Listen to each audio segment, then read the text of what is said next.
সে অদৃশ্য শক্তি ক্রমশই তাদের চরিত্র বাংলাদেশের জনগণের কাছে উপভোগ হচ্ছে।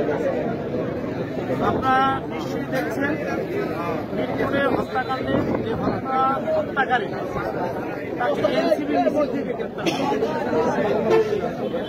আবার বিএনপির উপরে হামলাকারী যারা তারা ওখানে অংশগ্রহণ করছে।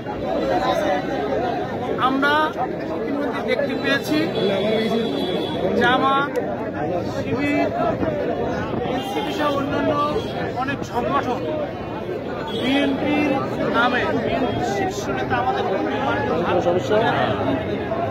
18 কোটি মানুষের তার সম্পর্কে করেছে।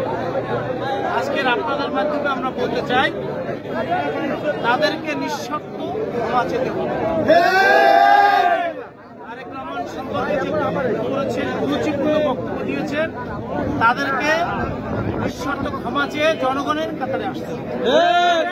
আর না হয় এর জবাব আমরা রাজপথে দিয়ে দেব।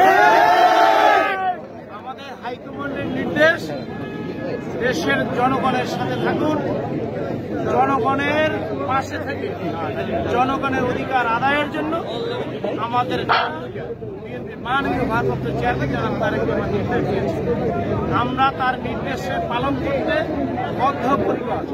আজকের আপনারা দেখেছেন বাংলাদেশ জাতীয়তাবাদী ছাত্রদল প্রতিবাদ মিছিল করেছে। এই রকমের আগামীতে আমরা আমাদের অন্যান্য অঙ্গ এবং সহযোগী সংগঠন সবাই প্রতিবাদ জানাবে সাংগঠনিকভাবে আইনের প্রতি শ্রদ্ধা রেখে।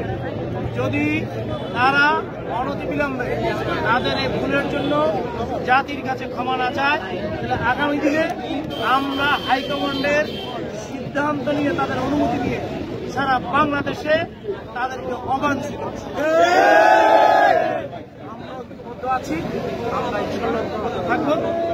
মাননীয় ভারপ্রাপ্ত চেয়ারম্যান জনাব তারেক রহমানের ধন্যবাদ।